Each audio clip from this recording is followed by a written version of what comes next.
Chaque matin est une nouvelle opportunité de recommencer, de grandir et de poursuivre tes rêves. Ne laisse pas les erreurs d'hier déterminer ton succès d'aujourd'hui. Mesdames et messieurs, bonjour et bienvenue dans votre émission matinale Fort Nansouba. Aujourd'hui, nous allons bien évidemment décortiquer les 4 rubriques de cette émission. Et boulot, info, astuces santé et la minute sport, sans oublier bien évidemment et le panel de discussion qui viendra à nous donner le sujet d'aujourd'hui, qui est un sujet que je vais vous laisser découvrir. On s'installe confortablement et on revient après ceci.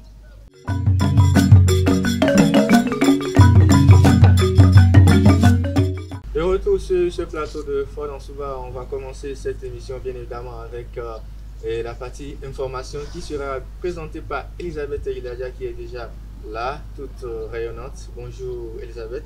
Bonjour Marcel. Comment vous allez? Bien, merci. Les informations aujourd'hui avec vous. Vous nous apprenez qu'à Parakou, la chefferie traditionnelle est au cœur d'une session extraordinaire au Conseil économique et social. C'est exact. Bonjour à toutes et à tous et bienvenue dans Boulot Info.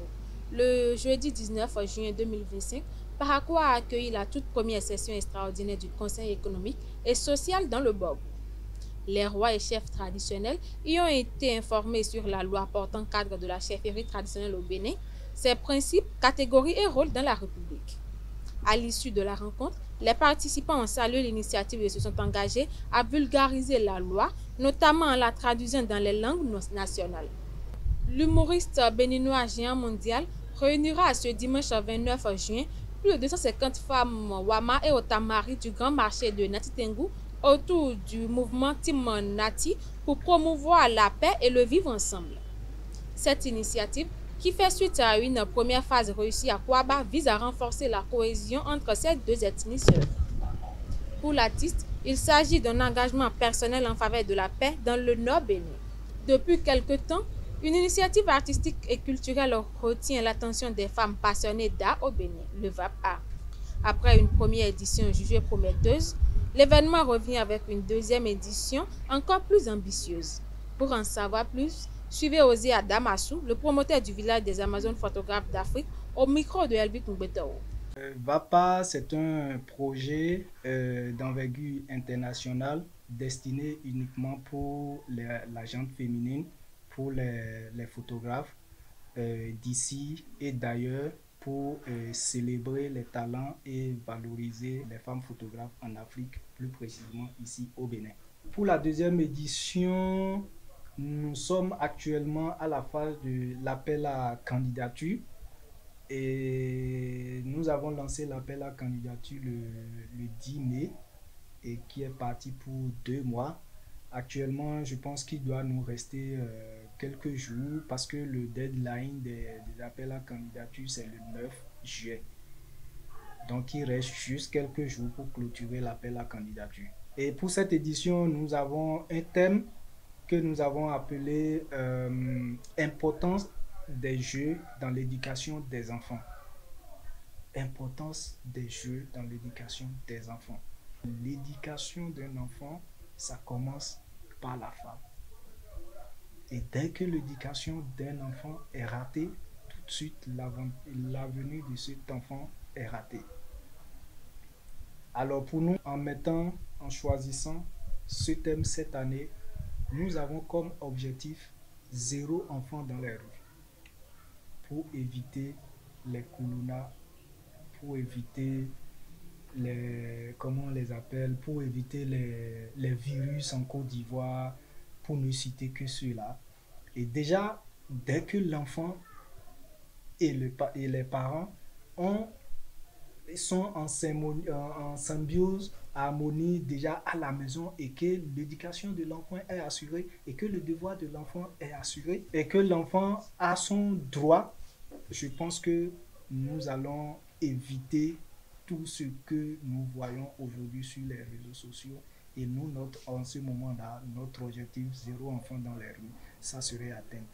Et vous voyez, ça serait une grande sensibilisation à travers ces œuvres-là, parce que nous allons faire une exposition et chacun va apporter sa touche particulière à son travail.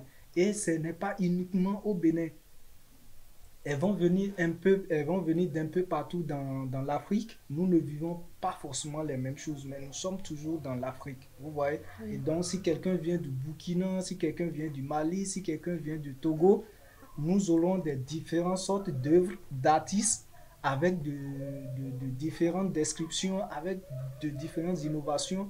Alors, je pense que cette sensibilisation serait une sensibilisation sans pareil. Hors de nos frontières, un sommet des chefs d'État de la CEDEAO s'est ouvert ce dimanche 22 juin à Abuja, au Nigeria, alors que l'organisation célèbre ses 50 ans sur fond de tensions avec le Mali, le Burkina Faso et le Niger. Les dirigeants cherchent à redéfinir le rôle de la communauté et à désigner un nouveau président en exercice avec le Sénégalais Bassirou Diomaye Faye, pressenti pour succéder au Nigérian Bola Ahmed Tinubu. Le président de la commission, Omar Touraï, fera également le point sur les discussions autour du retrait annoncé de ces trois pays. Le président ivoirien sortant, Alassane Ouattara, a été désigné par acclamation comme candidat du RHDP à la présidentielle d'octobre 2025 lors du congrès du parti tenu à Abidjan. Cette annonce, saluée par les militants, met en avant son bilan économique et politique, bien que sa candidature doive encore être officiellement validée. Le président, âgé de 83 ans, était attendu hier dimanche au stade de Bimpe pour un discours décisif. C'est tout pour Boulou Info de ce matin. Merci de nous avoir suivis. Merci à toi, Elisabeth Seguiladia, pour ces informations enrichissantes et on se retrouve tout à l'heure.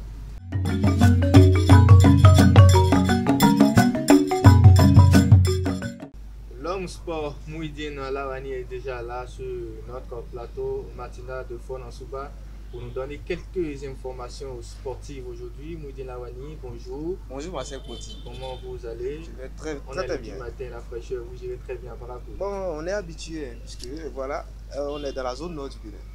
Alors on est dans la zone nord du Bénin et vous nous amenez aujourd'hui quelques informations sportives, lesquelles déjà? Merci Marcel Poti, ami internaute de Isaïe Télévision. Bonjour à tous. Dans la Minute Sport de ce matin, une trentaine de journalistes ont pris part ce vendredi à une formation sur les lois et l'histoire du mini-football organisée par la Fédération béninoise de football FBM à Cotonou. L'objectif principal de cette session, autant pour moi, est de renforcer les liens entre les professionnels des médias et les acteurs de la discipline en vue d'une meilleure vulgarisation du mini-football au Bénin. L'UFOAB, comme annoncé, a procédé ce vendredi au tirage au sort des groupes pour la Coupe UFOAB U20 Garçons Ghana 2025. Au terme de ce tirage dans le groupe A, on peut retrouver les Guépards du Bénin, le Ghana et le Nigeria. Dans la poule B, la Côte d'Ivoire, le Burkina Faso, le Togo et le Niger. Cette compétition aura lieu du 10 au 23 juin 2025. Pour rappel, le Bénin avait terminé à la 3e place lors de l'édition passée en Côte d'Ivoire. Le coup d'envoi de la phase finale du championnat national scolaire a été donné ce samedi à Aplakwe en ouverture du tournoi de football féminin. Le CEG Les Pylônes a signé une précieuse victoire de 1-0 face au CEG 2, Candy sur la pelouse du stade Omnisport de Diakotome, une entame de compétition engagée et prometteuse qui annonce une édition relevée et pleine de rebondissements. Ce samedi a également connu le coup d'envoi de la 7e édition du tournoi de football à la relève du Septentrion. Pour le match inaugural, Saoulou FC, tenant du titre, a battu Superstar FC sur un score de 3-0. 32 équipes sont annoncées pour ce tournoi qui se veut un creuset d'éclosion des talents de football. Et pour boucler avec la Minute Sport de ce matin, la 2e édition des Alibori Awards s'est également tenue ce samedi à Banikwara. Deux moments forts ont marqué cette édition. Il s'agit d'un match de gala perdu sur un score de 0 but contre 2 par la team Alibori face à la team Borgou et une soirée de gala en honneur des fils de l'Alibori ayant brillé en Ligue Pro cette saison comme Moussa Yarou Maye, le meilleur buteur du championnat béninois des Panthères FC de Dougou, Saré Zidane de Bani Gansé, Majid Adam de Damissa et Ibrahim Lafia de l'AS Takoune. Voilà, C'est l'essentiel à retenir pour la Minute Sport de ce matin. Merci à vous, Mouidine Lawani, pour ces informations sportives enrichissantes. Merci à vous, chers auditeurs, chers internautes, d'être toujours à l'écoute. On va enchaîner cette fois-ci avec l'astuce santé. Ça sera avec Sylvie Dedeo.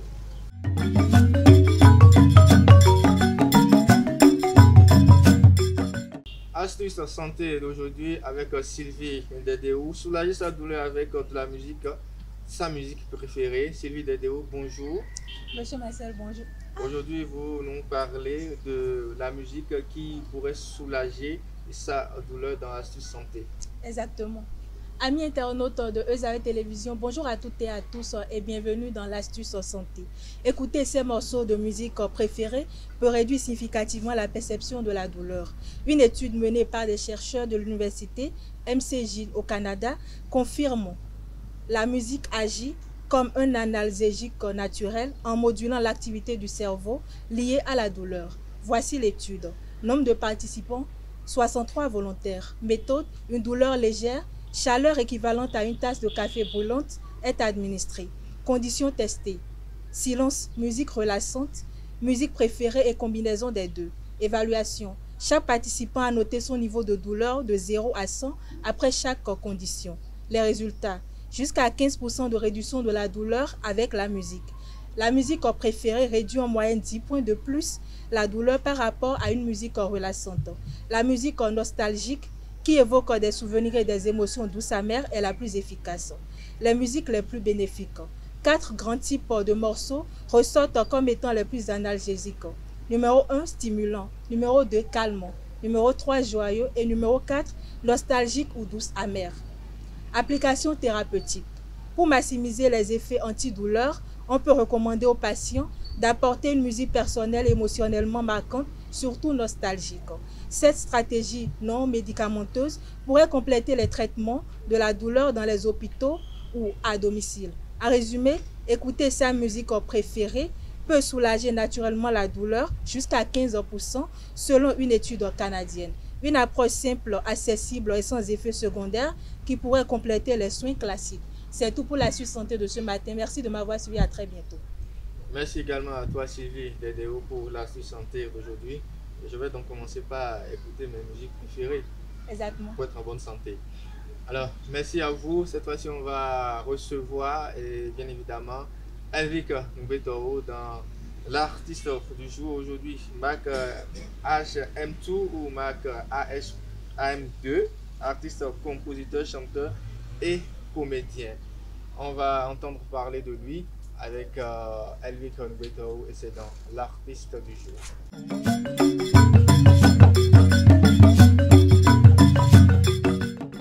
Artiste, compositeur, chanteur et comédien. Effectivement, Marcel Potier.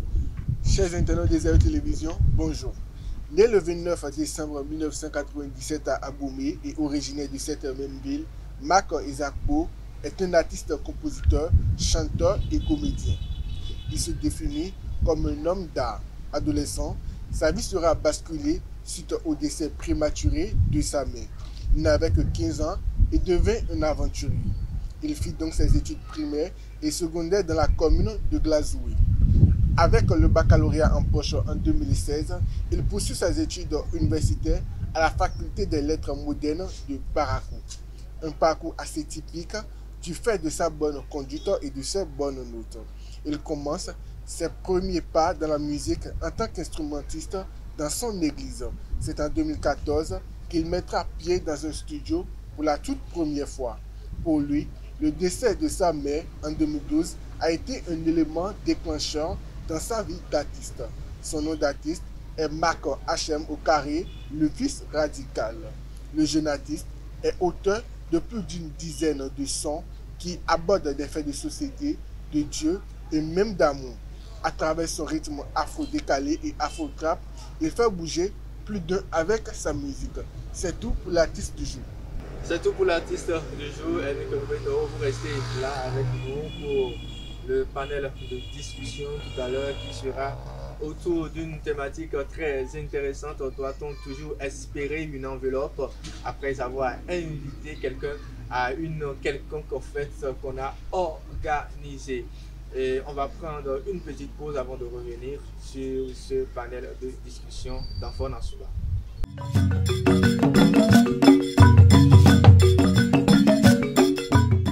Nous sommes de plein pied dans Parlons-en. Aujourd'hui, le sujet: doit-on espérer une enveloppe de la part des invités après les avoir invités à l'organisation d'une quelconque fête? Deux débatteurs, Elvic Ngweto et Sylvie Dedéou, sont déjà là. Pour Sylvie, c'est non. Pour Elvic, c'est oui. Alors, très rapidement, je vais d'abord vous demander, mais qu'est-ce qu'on met déjà dans l'enveloppe de fête? Sylvie? Déjà, l'enveloppe, quand on parle d'enveloppe, directement, c'est de l'argent.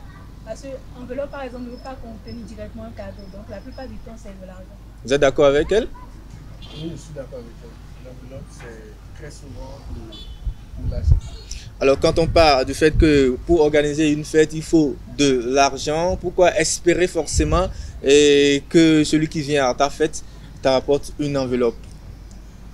Comme vous l'avez dit, sans parler du fait qu'organiser une fête, c'est de l'argent, c'est comme je dépense dans quelque chose et j'attends une chose en retour. Lorsque j'organise une fête, c'est parce que je sais qu'il y aura beaucoup de charges et mes invités doivent aussi contribuer d'une manière ou d'une autre à cette charge-là. Ils doivent contribuer d'une manière ou d'une autre. Donc, lorsque je dépense assez, même si ce n'est pas la totalité que je vais retrouver en retour, je dois au moins retrouver le minimum qu'ils doivent contribuer d'une manière ou d'une autre, parce que lorsque j'ai commencé, ils n'étaient pas là. Donc à la fin, ils doivent être là pour soutenir. Donc vous parlez plutôt d'une contribution de la part de vos invités. Est-ce que vous êtes d'accord avec cette idée-là, que l'invité doit contribuer à la fête avec une enveloppe? Je crois que ce n'est pas, en tout cas, l'invité n'est pas obligé de contribuer forcément. Je prends un exemple pour l'invité, par exemple, a les moyens de te faire un geste, il le fait. Mais par exemple, la plupart du temps, quand on n'a pas l'argent, par exemple, on n'organise pas un événement. Quand tu veux organiser un événement, on doit faire de l'aumône. Tu sais que bon, c'est une réjouissance entre mes amis, mes collègues et autres. Donc, je suppose que je veux cuisiner pour eux, ou carrément je les invite quelque part. Mais pourquoi s'attendre forcément à ce qu'ils remettent quelque chose là? Je crois que ça devient comme du commerce. Ce n'est plus vraiment une réjouissance. Dans ce cas-là. Et justement, ça devient comme du commerce, c'est un business. Quand vous attendez quelque chose en retour, c'est vous l'heureux du jour. Vous êtes censé peut-être donner la joie à vos invités, mais là, vous attendez, c'est comme si vous venez à un restaurant, vous ne pensez pas? Ce que vous ne savez pas, c'est que nous sommes dans un monde aujourd'hui où beaucoup de choses sont devenues des traditions, des coutumes.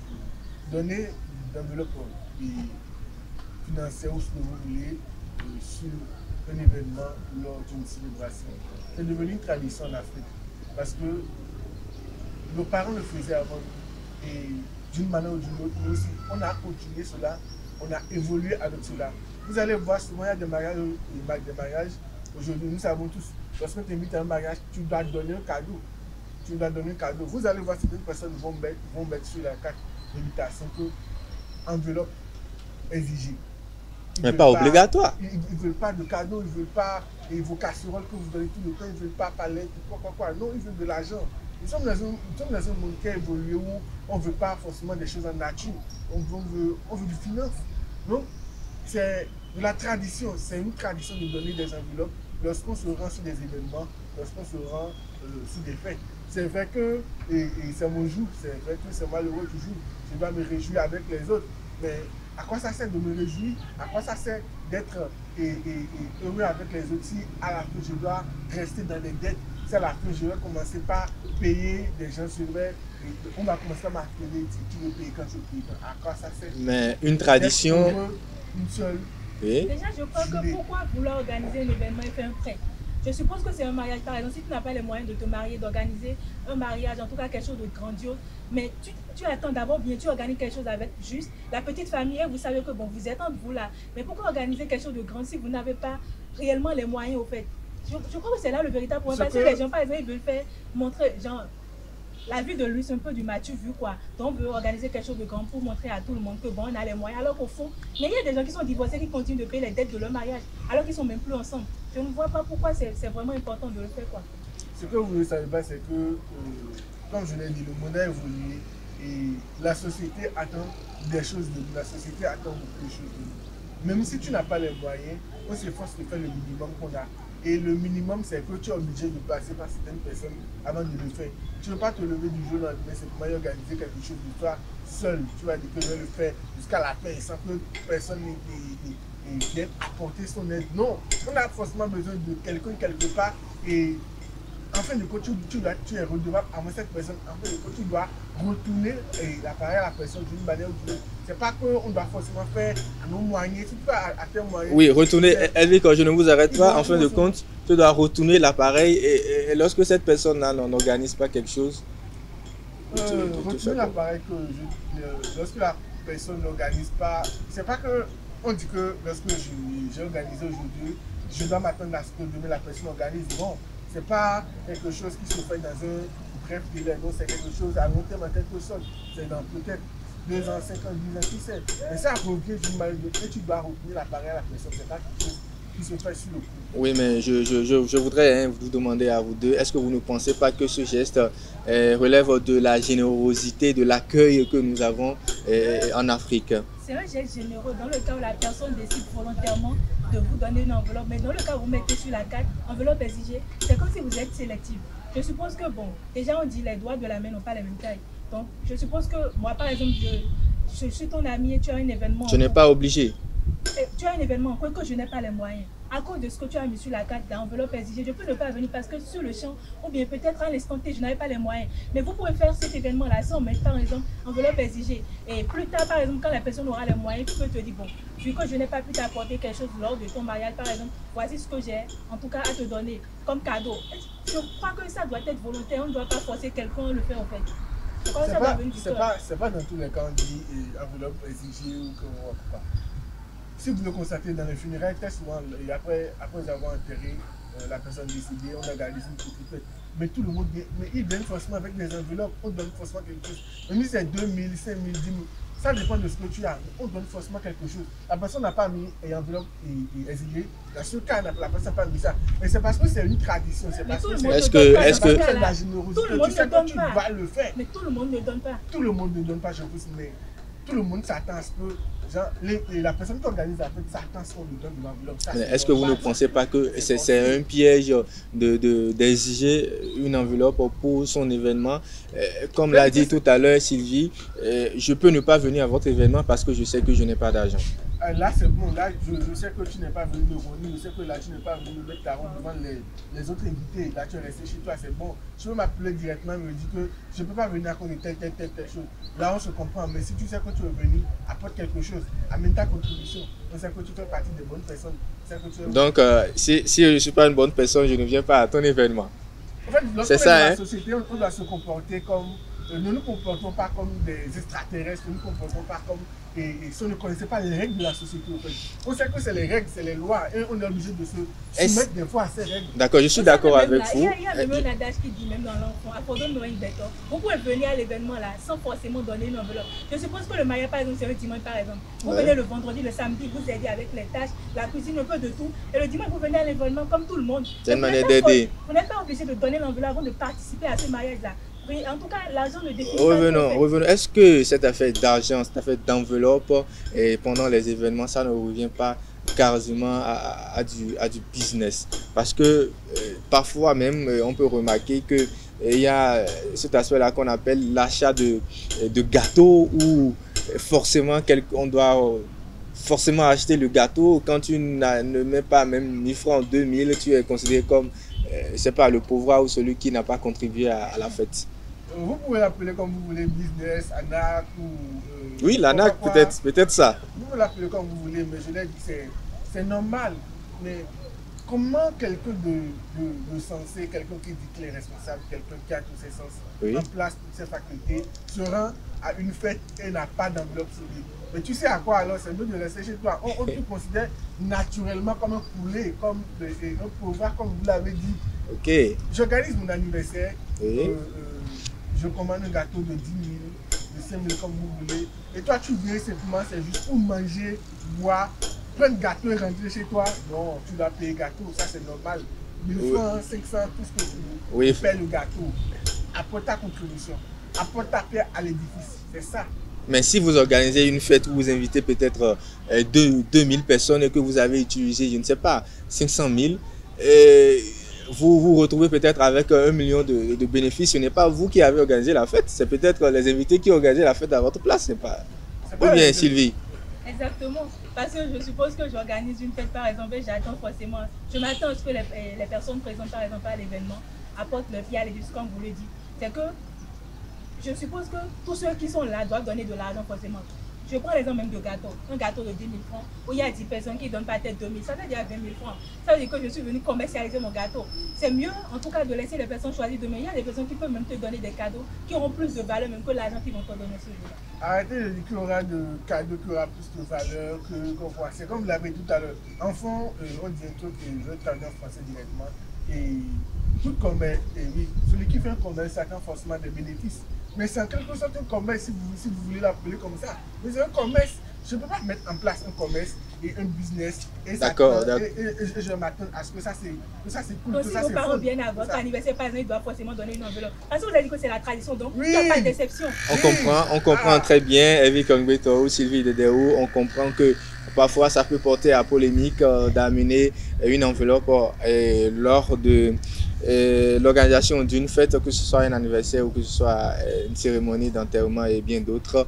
Mais c'est toujours bien d'apporter sa pierre à l'édifice, c'est toujours bien de faire ce geste symbolique, mais quand on n'a pas l'argent, ce n'est pas forcément obligatoire. Et nous sommes déjà à la fin de notre émission Faune en Souba d'aujourd'hui. Je profite de l'occasion pour souhaiter un joyeux anniversaire à quelqu'un de très intéressant, à quelqu'un, l'homme technique de la maison. Il s'agit bien évidemment de Samuel Aguia qui fête aujourd'hui son anniversaire. Joyeux anniversaire à lui, plein succès à lui, que du bonheur dans ses activités. Mesdames et messieurs, merci de nous avoir suivis. On se retrouve très prochainement pour un nouveau numéro de Faune en Souba. D'ici là, portez-vous bien.